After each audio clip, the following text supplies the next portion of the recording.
रात का अंधेरा हर चीज को निगल चुका था।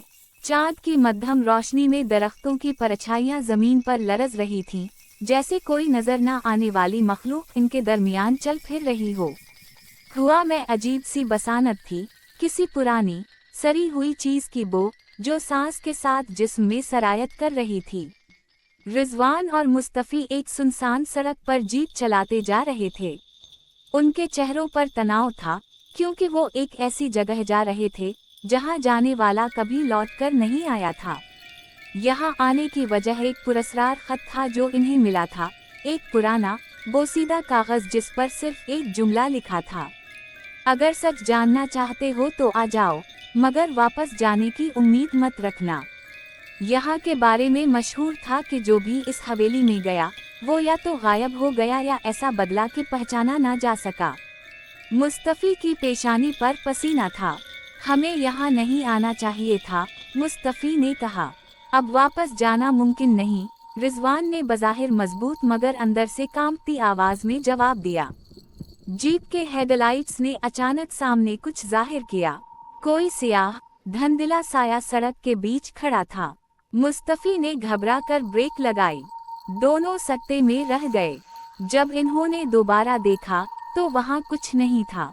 ये सब वहम है, मुस्तफी ने खुद को तसल्ली दी, मगर उसकी आवाज कपकपा रही थी। चंद लम्हों बाद वो हवेली के गेट के सामने खड़े थे। वो एक अजीम उशान मगर वीरान इमारत थी, जिसकी दीवारों पर बेलें लिपटी हुई थी और खिड़कियों में कुछ लरसता दिखाई दे रहा था, जैसे कोई अंदर से इन्हें घूर रहा हो। दरवाजे के दोनों तरफ दो पत्थर के बने शीर खड़े थे, मगर उनकी आंखों में जैसे कुछ हरकत कर रहा था। मुस्तफी ने धीरे से कदम पीछे हटाया, मगर रिजवान ने हिम्मत करके दरवाजे को धक्का दिया। दरवाजा खुद ब खुद खुल गया, जैसे किसी ने अंदर से इजाजत दी हो। अंदर मुकम्मल अंधेरा था। हवा में खफगी थी, जैसे यहाँ मुद्दतों से कोई चीज दफन हो। दीवारों पर पुराने फानूस लटक रहे थे, मगर उनमें रोशनी नहीं थी। एक पुरानी लालटेन मध्यम रोशनी में झूल रही थी। कदमों के नीचे बोसीदा लकड़ी चरमराई। फर्श पर पुरानी तस्वीरें बिखरी पड़ी थीं, और जब मुस्तफी ने एक तस्वीर उठाई तो वो कांप गया। ये तो हमारी तस्वीरें हैं। रिजवान ने तस्वीर देखी। इसमें वो दोनों हवेली के अंदर खड़े थे, मगर उनके पीछे एक काला साया था, जिसका चेहरा नजर नहीं आ रहा था। अचानक दरवाजा एक जोरदार आवाज के साथ बंद हो गया। अब वो फंस चुके थे। दोनों आगे बढ़ते रहे। एक राहदारी में पुरानी गर्द से भरी किताबें रखी थीं। एक किताब खोलते ही इसमें से खून में भीगा हुआ नोट गिरा। जो यहाँ आया वो यहीं का हो गया। अचानक करीब ही एक दरवाजा धड़ाम से खिला और अंदर से चीखों की गूंज सुनाई दी। मुस्तफी ने रिजवान का हाथ पकड़ लिया। यहाँ कुछ है, कुछ जो हमें देख रहा है। दोनों ने दबे कदमों दरवाजे में झांका। अंदर एक औरत बैठी आईने में देख रही थी। इसके लंबे सियाह बाल फर्श पर बिखरे थे और इसकी आंखों से खून रस रहा था। ये कौन है? रिजवान ने हल्की आवाज में कहा।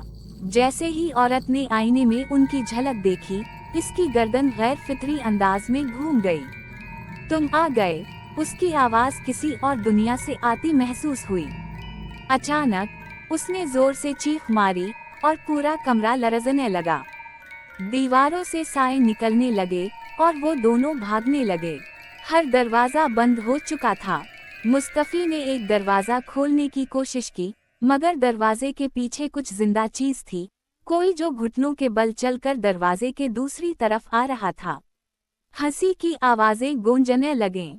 ऐसा लगा जैसे सैकड़ों आंखें इन्हें घूर रही हूं। हमें रोशनी पैदा करनी होगी। रिजवान को याद आया कि साए रोशनी से पीछे हटे थे।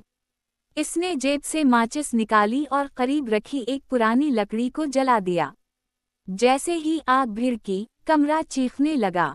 दीवारों से खून रसने लगा, जमीन फटने लगी और वो औरत चीख मारकर धुएं में बदलने लगी। वो दरवाजे तक पहुंचे, मगर वो खुद ब खुद बंद हो चुका था। पीछे से साए तेजी से बढ़ रहे थे। रिजवान ने अपनी आखिरी ताकत जुमा करके दरवाजे को धक्का दिया। एक जोरदार झटके के साथ दरवाजा खुल गया और दोनों जमीन पर जा गिरे। जब इन्होंने पीछे देखा तो हवेली गायब हो चुकी थी, जैसे कभी मौजूद ही ना थी। कुआं में एक आखिरी सरगोशी गूंजी, तुम वापस आओगे और अगली बार तुम बच नहीं सकोगे।